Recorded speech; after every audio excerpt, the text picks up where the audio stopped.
क्या आपको पता है कि बैम्बू किसी भी दूसरे प्लांट से ज्यादा तेजी से ग्रो करता है, या कि रेन फॉरेस्ट अर्थ का 20% ऑक्सीजन प्रोड्यूस करते हैं? टेल मी वाई सीरीज में एक एक्साइटिंग जर्नी के लिए तैयार हो जाइए, जहां हम प्लांट्स के बारे में सबसे कूल और सरप्राइजिंग फैक्ट्स अनकवर करेंगे और उन इकोसिस्टम्स के बारे में जो हमारे प्लैनेट को अलाइव रखते हैं। आज हम हमारे आसपास के ग्रीन वंडर्स के बारे में वो सीक्रेट्स अनकवर कर रहे हैं जो आपको कभी पता नहीं थे। अमेज्ड होने के लिए तैयार हो जाइए उन इंट्रिकेट एडेप्टेशंस और रिमार्केबल स्ट्रेटजीज से जो प्लांट्स ने अलग अलग एनवायरनमेंट्स में सर्वाइव और थ्राइव करने के लिए डेवलप की है। अपनी क्यूरियोसिटी को शांत करने और कुछ नया सीखने के लिए हमारे साथ एंड तक बने रहिए। मुझे बताओ कि बैम्बू सबसे तेजी से ग्रो करने वाले प्लांट्स में से एक क्यों है? यहां बैम्बू फॉरेस्ट की इस छनछनाती धूप में हम देख रहे हैं प्लांट किंगडम के ग्रोथ का सबसे ड्रामेटिक नजारा। बैम्बू, जो घासों के बीच एक जायंट है, उसके पास एक सीक्रेट वेपन है, एक unique rhizome based root system.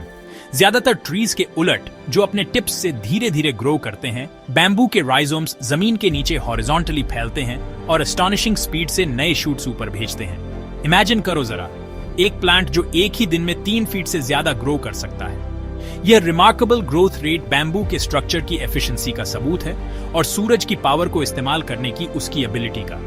लेकिन बैम्बू की स्टोरी यहीं खत्म नहीं होती। इसका रैपिड ग्रोथ इसे एक सस्टेनेबल रिसोर्स बनाता है, जो बिल्डिंग मटेरियल्स, फूड और यहां तक कि मेडिसिन भी देता है, इंसानों और जानवरों दोनों के लिए। सच में बैम्बू एक सबूत है नेचर के डिजाइन की पावर और इंजेन्युइटी का। आइए जानते हैं, प्लांट्स अपनी पत्तियों से पानी की बूंदें क्यों निकालते हैं। सुबह सुबह हवा में भारी धुंध छाई रहती है और इन पत्तियों के किनारों पर हमें एक अजीब सी चीज देखने को मिलती है। पानी की नन्ही नन्ही बूंदें छोटे छोटे मोतियों जैसी इन कटीले किनारों से चिपकी रहती हैं। इसे गटेशन कहते हैं, एक ऐसा प्रोसेस जो प्लांट के वैस्कुलर सिस्टम, यानी उसके अंदर पानी ऊपर ले जाने वाले सिस्टम की बारीक बनावट को दिखाता है। रात के समय जब ट्रांसपिरेशन यानी पत्तियों से पानी का निकलना कम होता है, जड़ें मिट्टी से नमी सोखती रहती हैं। इससे प्लांट के अंदर प्रेशर बनता है, जिससे फालतू पानी हाइडेथोड्स नाम के खास पोर्स से बाहर निकल जाता है। गटेशन ज्यादातर तब होता है जब हवा में ज्यादा नमी हो और मिट्टी गीली हो, एक नाजुक संतुलन जिससे हमें प्लांट के अंदर के प्लम्बिंग सिस्टम की एक झलक मिलती है। ये चमकती हुई बूंदें हमें याद दिलाती हैं कि शांति में भी ये कुदरती दुनिया हलचल और खुद को ढालने का एक संगीत है। बताओ, पौधों को ग्रो करने के लिए नाइट्रोजन क्यों चाहिए? पौधे के पत्तों का जो ये वाइब्रेंट हरा रंग है, वो लाइफ के एसेंशियल एलिमेंट्स की कहानी बताता है। इस हरे रंग के सेंटर में क्लोरोफिल होता है, वो मॉलिक्यूल जो सनलाइट की एनर्जी को कैप्चर करने के लिए रिस्पॉन्सिबल है और फोटोसिंथेसिस के थ्रू उसे शुगर्स में कन्वर्ट करता है। लेकिन क्लोरोफिल को बनाने के लिए एक बहुत इंपॉर्टेंट इंग्रेडिएंट चाहिए होता है, नाइट्रोजन। नाइट्रोजन लाइफ का एक फंडामेंटल बिल्डिंग ब्लॉक है, जो क्लोरोफिल और अमीनो एसिड्स के प्रोडक्शन के लिए एसेंशियल है, जो प्रोटीन्स के बिल्डिंग ब्लॉक्स होते हैं। लेकिन पौधे हमारे एटमॉस्फेयर में जो इतनी सारी नाइट्रोजन गैस है, उसे डायरेक्टली यूज नहीं कर सकते। इसके बजाय वो एक बहुत ही फैसिनेटिंग पार्टनरशिप पर डिपेंड करते हैं सोइल में मौजूद माइक्रोस्कोपिक ऑर्गेनिजम्स के साथ। ये छोटे हेल्पर्स एटमॉस्फेरिक नाइट्रोजन को यूजेबल फॉर्म में कन्वर्ट करते हैं, जिससे ये इंपॉर्टेंट एलिमेंट पौधों के लिए अवेलेबल हो जाता है। ये कॉम्प्लेक्स नाइट्रोजन साइकिल देखी और अनदेखी चीजों के बीच एक डेलिकेट डांस जैसा है, जो अर्थ पर लाइफ आपस में कैसे जुड़ी हुई है, ये याद दिलाता है। ये बताओ, कुछ प्लांट्स दूसरे प्लांट्स के पास ज्यादा अच्छे से क्यों उगते हैं? नेचर के गार्डन में प्लांट्स ने आपस में बड़े गहरे रिलेशनशिप्स बना लिए हैं, अक्सर जिंदा रहने के लिए एक दूसरे पर डिपेंड करते हैं। ऐसी ही एक पार्टनरशिप को कंपेनियन प्लांटिंग कहते हैं।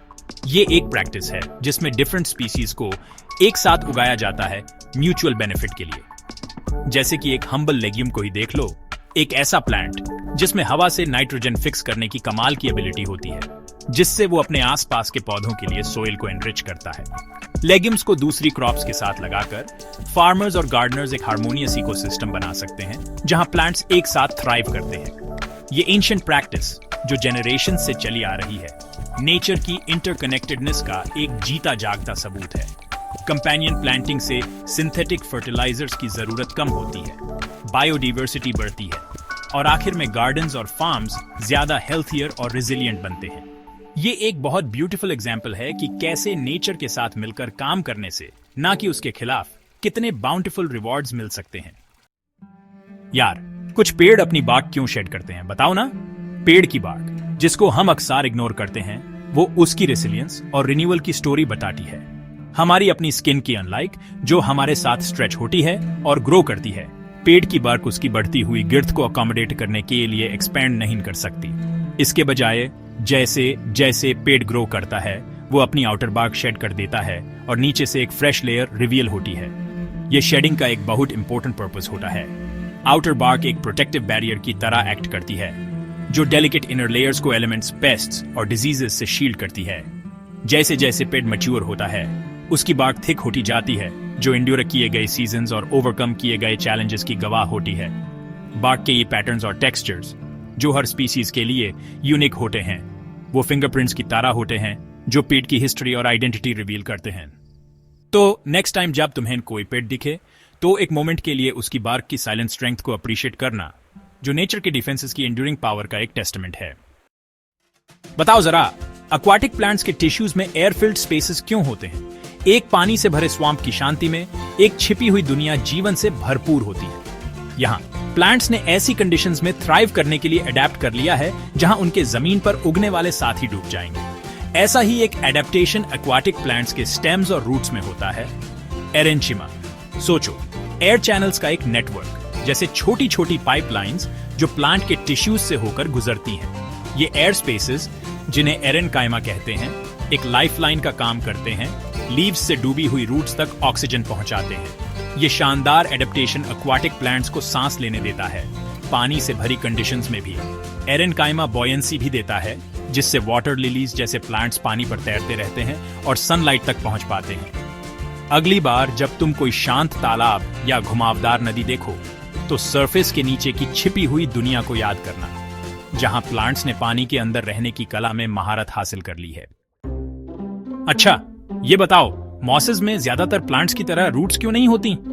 रेन फॉरेस्ट के फ्लोर की नमी में एक हरी चादर सी बिछ जाती है। यह सबूत है लाइफ की रेजिलियंस का, उसके सबसे सिंपल फॉर्म्स में। ये है मॉसेस, इतने पुराने प्लांट्स जो डायनासोर से भी पहले के हैं, लेकिन आज भी इकोसिस्टम्स के लिए बहुत इंपॉर्टेंट हैं। ज्यादातर प्लांट्स से अलग मॉसेस में असली रूट्स, स्टेम्स और लीव्स नहीं होते। इसके बजाय उनमें छोटे बालों जैसे राइजोइड्स होते हैं, जो उन्हें सर्फेसेस पर जमाए रखते हैं, और वे पानी और न्यूट्रिएंट्स सीधे अपने नाजुक टिश्यूज से अब्सॉर्ब करते हैं। मॉसेस प्लांट वर्ल्ड के पायनियर्स हैं, नंगी चट्टानों पर उगकर दूसरे प्लांट्स के लिए उपजाऊ जमीन बनाते हैं। ये सॉइल इरोजन रोकने में, वाटर साइकिल्स को रेगुलेट करने में इंपॉर्टेंट रोल निभाते हैं और बहुत सारे छोटे छोटे जीवों को हैबिटेट देते हैं। एक ऐसी दुनिया में जहां अक्सर साइज और शान शौकत पर ध्यान दिया जाता है, मॉसेस हमें याद दिलाते हैं कि ब्यूटी और इंपॉर्टेंस सबसे छोटी लाइफ फॉर्म्स में भी मिल सकती है।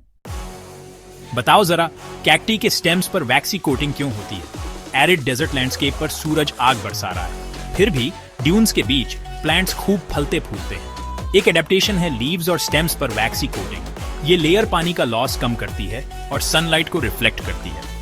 ये नेचर की इंजेन्युइटी का सबूत है, मुश्किलों के सामने भी। जरा बताओ, ड्राउट में घास ब्राउन क्यों हो जाती है?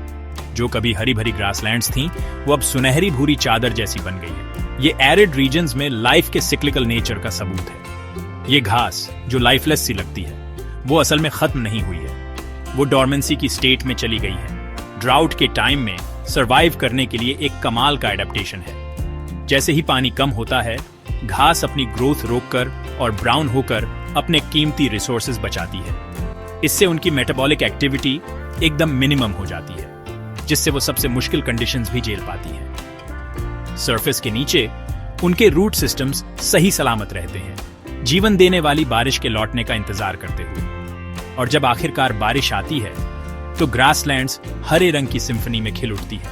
ये नेचर के साइकिल्स की कभी न खत्म होने वाली पावर का सबूत है। डॉर्मेंसी एक याद दिलाती है कि मुश्किलों के सामने भी लाइफ डटे रहने का रास्ता ढूंढ ही लेती है, एक बार फिर से फ्लोरिश होने के मौके का इंतजार करती हुई। आखिर ऑर्किड्स पेड़ों पर कैसे उगते हैं? रेन फॉरेस्ट फ्लोर से बहुत ऊपर एक अजूबों की दुनिया खुलती है, जहां पौधों ने पेड़ों पर उगना शुरू कर दिया है, अपने एडेप्टेशन का एक शानदार प्रदर्शन करते हुए। ये हैं एपिफाइट्स, ऐसे पौधे जो दूसरे पौधों पर सहारे के लिए उगते हैं, सनलाइट तक पहुंचने के लिए जो घनी कैनोपी से छनकर आती है। ऑर्किड्स अपने अनोखे फूलों और नाजुक खूबसूरती के साथ शायद सबसे फेमस एपिफाइट्स हैं। लोगों की आम सोच के उलट एपिफाइट्स पैरासाइट नहीं होते।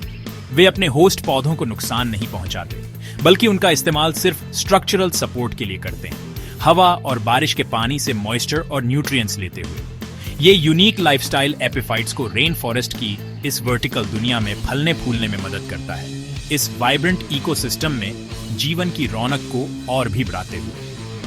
अगली बार जब आप रेन फॉरेस्ट की हरी भरी कैनोपी को देखें तो एपिफाइट्स की इस छिपी हुई दुनिया को याद रखना। ये नेचर की इस काबिलियत की मिसाल है कि वो सबसे अनएक्सपेक्टेड जगहों पर भी लाइफ बना सकती है। थैंक यू हमारे साथ इस इनक्रेडिबल जर्नी में आने के लिए, पौधों और इकोसिस्टम्स के सीक्रेट्स को एक्सप्लोर करने के लिए। बैम्बू के तेज ग्रोथ से लेकर गटेशन के डेलिकेट बैलेंस तक, नाइट्रोजन साइकिल से लेकर डेजर्ट प्लांट्स के वैक्सी आर्मर तक, हमने देखे हैं वो कमाल के एडेप्टेशंस जिनसे प्लांट्स अलग अलग एनवायरनमेंट्स में थ्राइव करते हैं। हमें उम्मीद है आपको ये इंसाइट्स उतने ही फैसिनेटिंग लगे होंगे जितने हमें लगे। लाइक, शेयर और सब्सक्राइब करना मत भूलना और भी अमेजिंग कंटेंट के लिए। मिलते हैं नेक्स्ट टाइम।